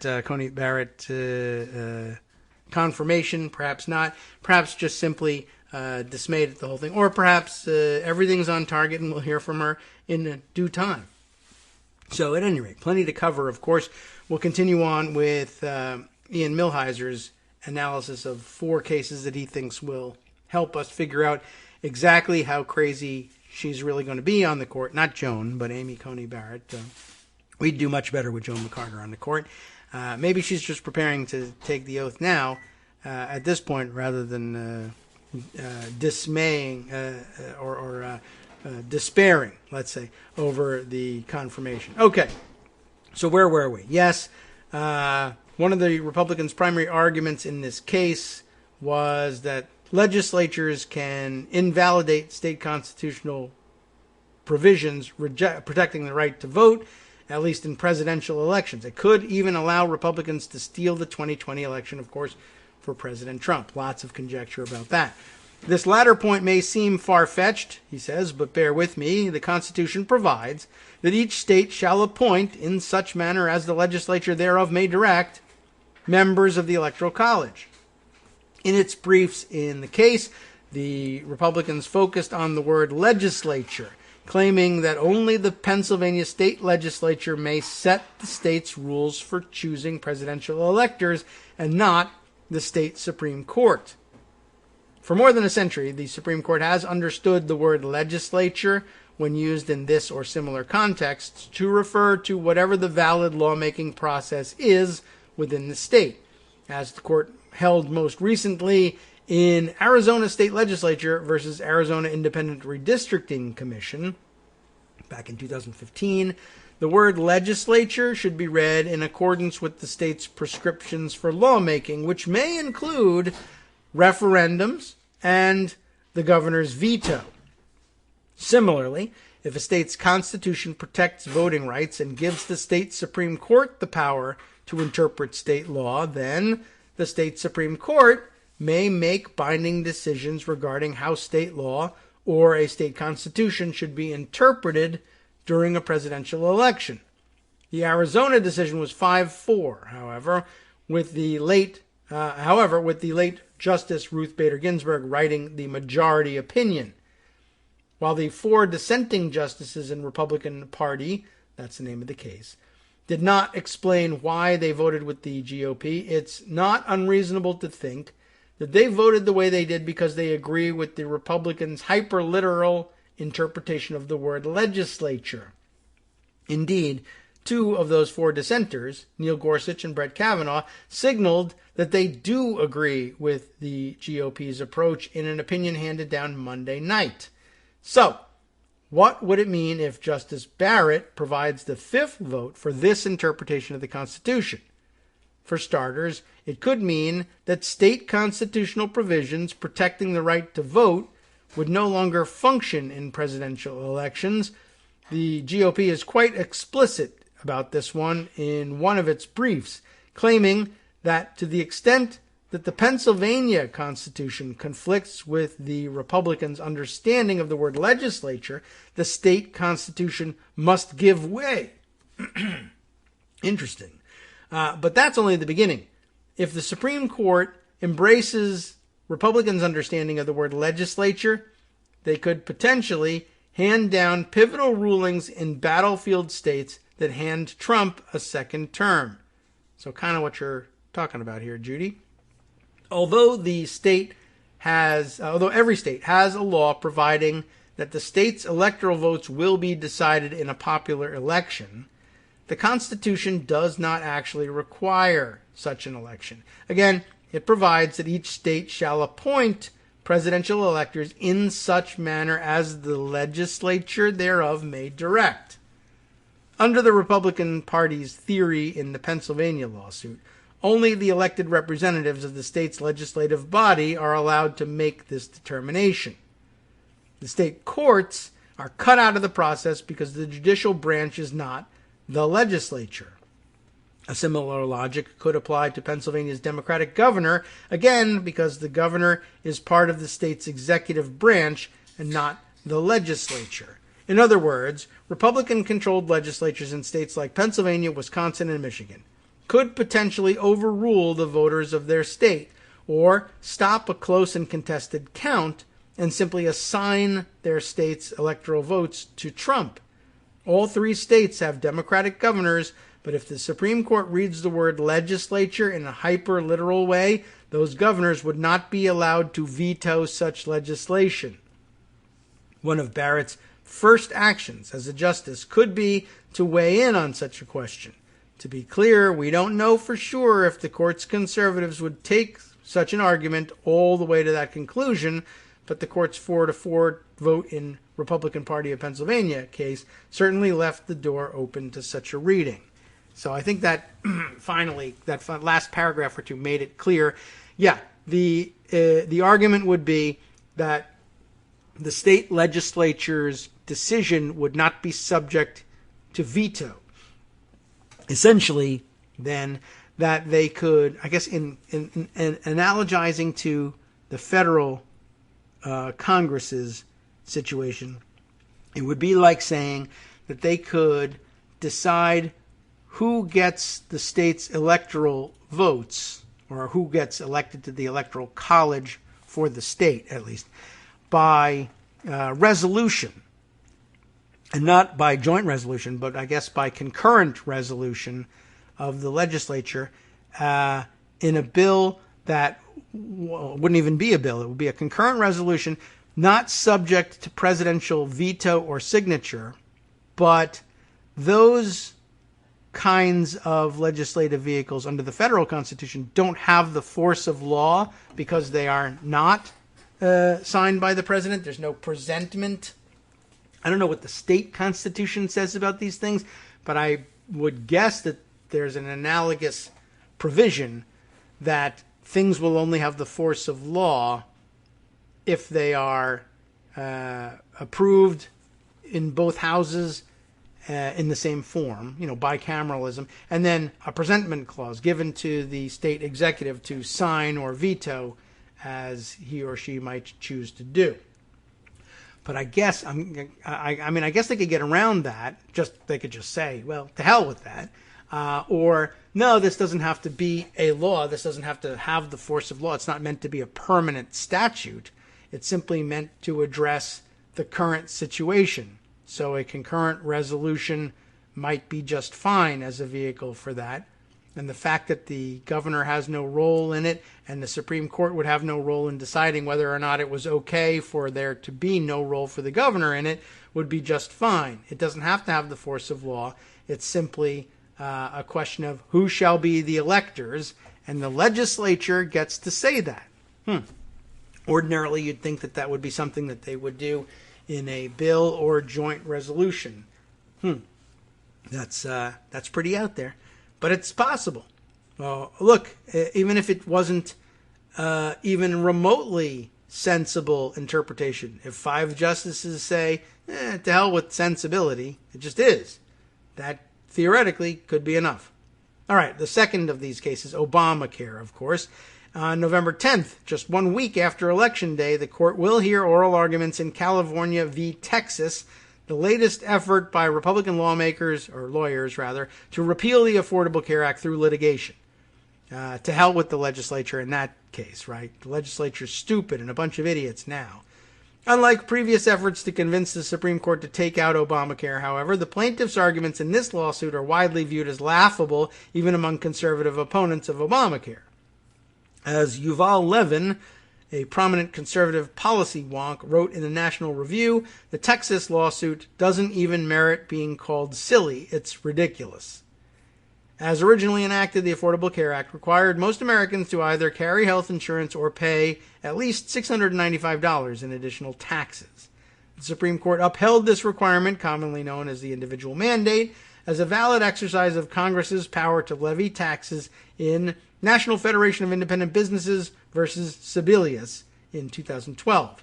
The 2017 tax law signed by President Trump, however, effectively repealed the individual mandate, as you know, by reducing the amount of tax that people who do not have insurance have to pay to $0. And now, we can we can continue on the trajectory, switch directions. I don't know. We'll see what Joan McCarter is up for. Good morning, Joan. Good morning. Yes. Tuesday snuck up on me again. Oh, okay. I should be very well aware of the calendar, but it doesn't change much. Kind of a time. What trajectory were you on? I was at the moment. It was all about the Barrett confirmation, of course, and at the moment I was talking about Ian Millhiser's take on 4 cases that he sees coming up that will tell us very quickly whether Barrett, at least at the moment, is going to be merely an ultra-conservative or a lunatic nihilist. We'll find out very quickly which one of them it is. Do any of those involve Pennsylvania? And they do. Votes? That was number 1 on the list there. We had just moved to the Obamacare case coming up on November 10th. Very much anticipated there. The third would be the census and the counting of undocumented immigrants.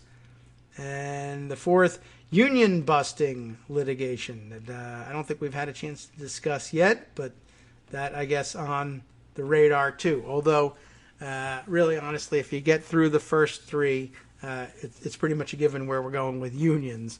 That should not surprise anybody. So, they, allegedly went through the exercises of confirming her to the Supreme Court yesterday. Although I learned also last night that I guess there's like somewhere between 50 and 100 different oaths that she actually has to take. Really 2. But apparently there's a whole second swearing in that goes on privately over at the Supreme Court. That has to involve Roberts, I assume. Yes. I guess it does. It will. It's reported that it will, but no one declaring definitively for me that it must include the chief. But it will. Apparently, the only other one who turned up last night was Thomas. Yes. The 7 stayed away, probably because they didn't want to participate in another super spreader event. That would be that's wise. Smart for them to do.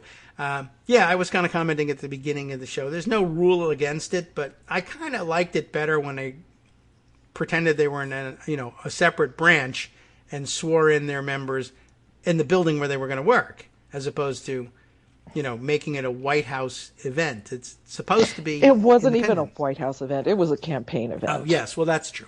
They held it at the White House, but this would only be like the 5th or 6th campaign event like this month at the White House. But he loves using that balcony. yeah, balconies, yeah, they're very, dictatorial. He likes the setting.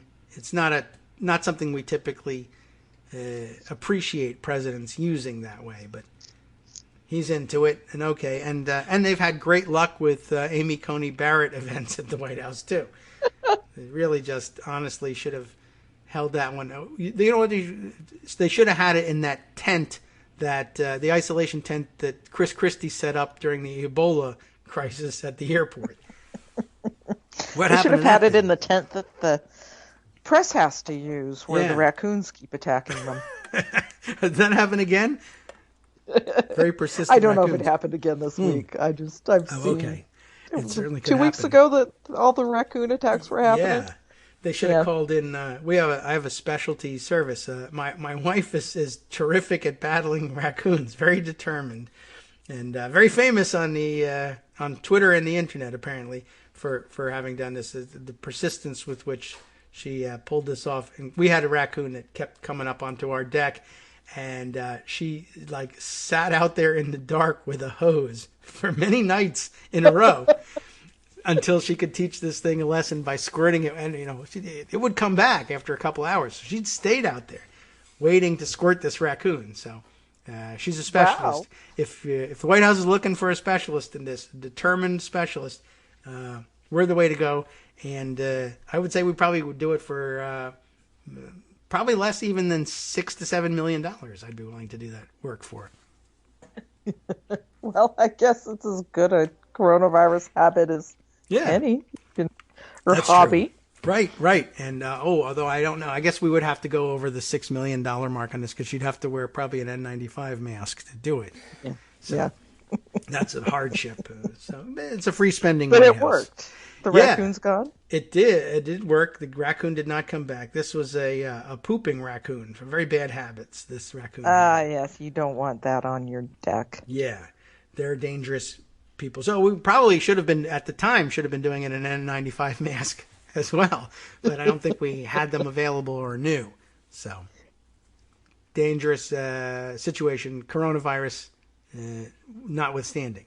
So anyway, I don't know what else might be on your mind today, but that's got to occupy a large part of it. Not the raccoon. I'm worried about Pennsylvania and Wisconsin. Yeah. And the shenanigans, and what Amy Coney Barrett, who refused to say she would recuse herself from any election cases involving Trump, would do, whether they will rehear Pennsylvania now.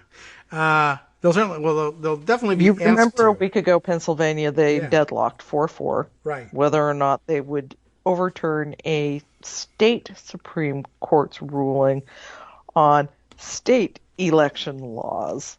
Yeah. And the 4 conservatives were gung-ho to do that. Because states' Roberts rights. said, no, it was the state. We can't overrule the state Supreme Court on an issue that is supposed to be decided explicitly by the states. Yeah. They might know their law better than we do, but we're clearly more awesome. But, we're supposed to recognize, you got to give these state Supreme Court justices their due. It's not fair to say they're just a bunch of provincial morons. But not a lot of agreement with him on the court, as it turns out. So not a lot of agreement on the court, although there might be now. Yeah. With Barrett, which is why Republicans are asking them to reconsider.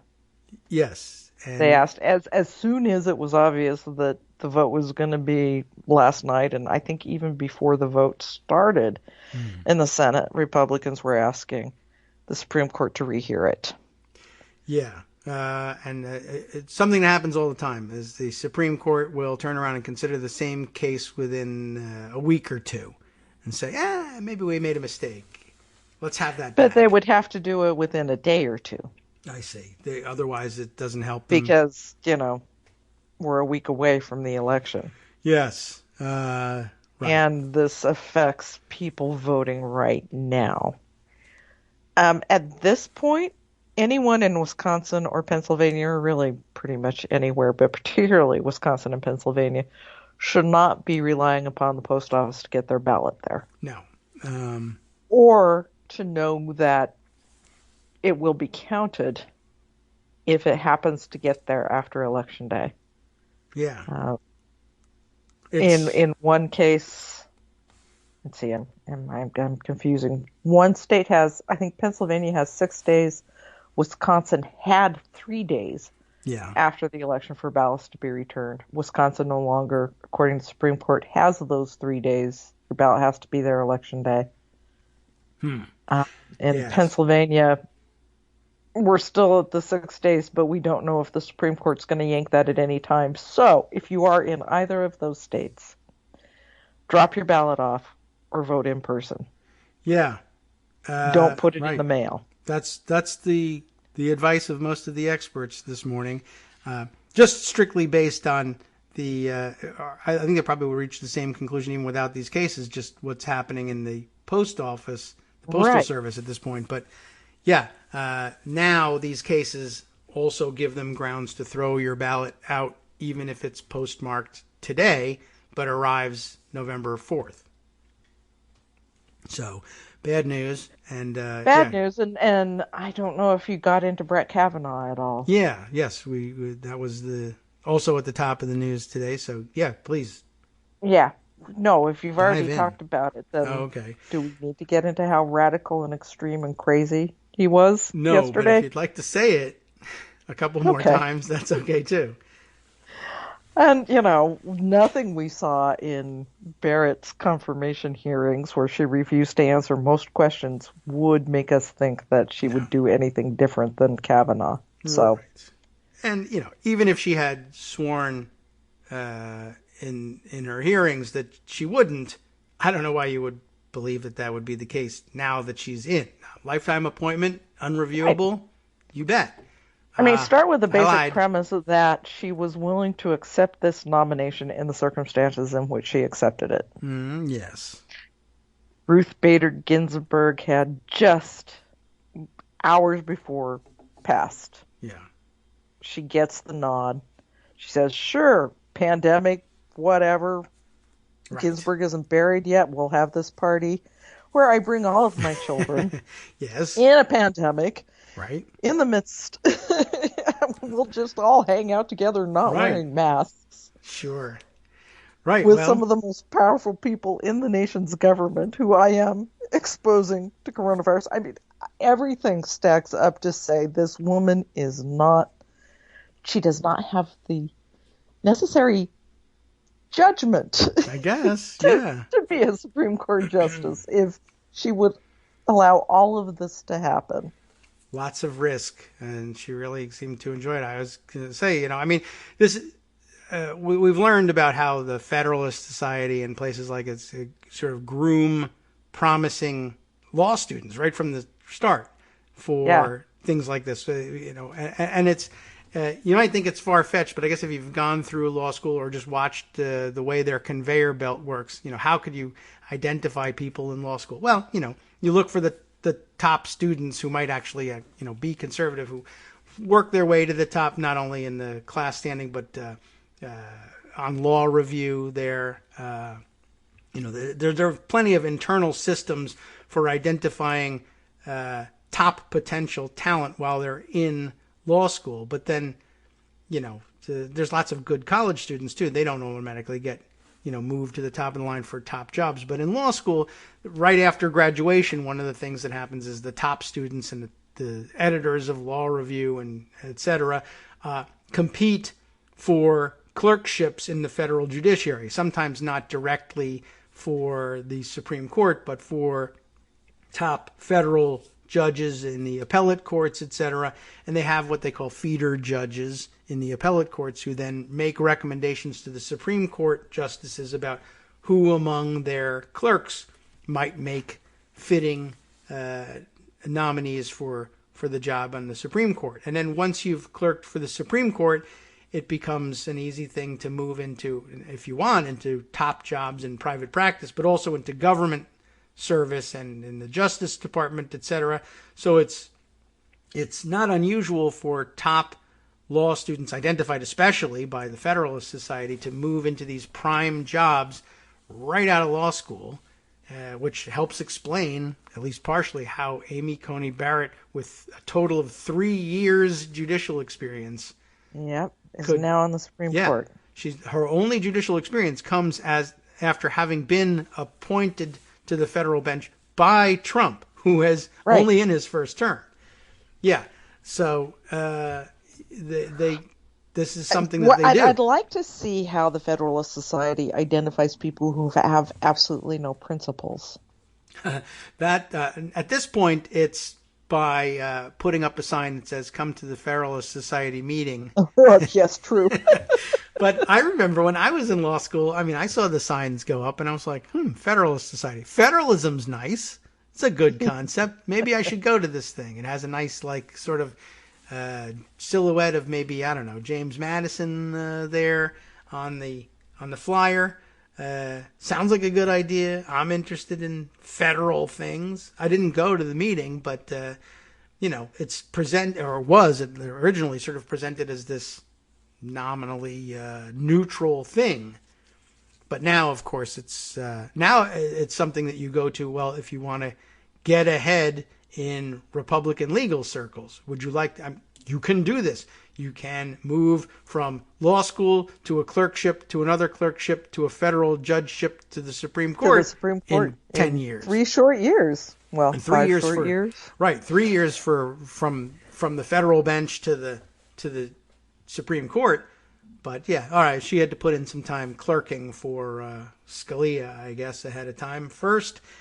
But and also helping on the Florida case in 2000, getting Bush selected. So. Right, and that was a huge part of the Kavanaugh discussion. Because Roberts was there too. Right. Although in the intervening 20 years, Roberts might have...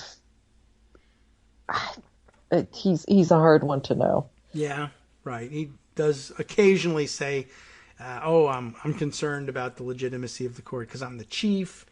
And I don't know. Somebody might give me a wedgie if I do this wrong. I don't know. No compunction about that with Kavanaugh. And Kavanaugh, who you probably had this part about how absentee ballots could potentially flip the results of an election. Yes. Yeah. No, they are the election. They are the election. Right. Sure.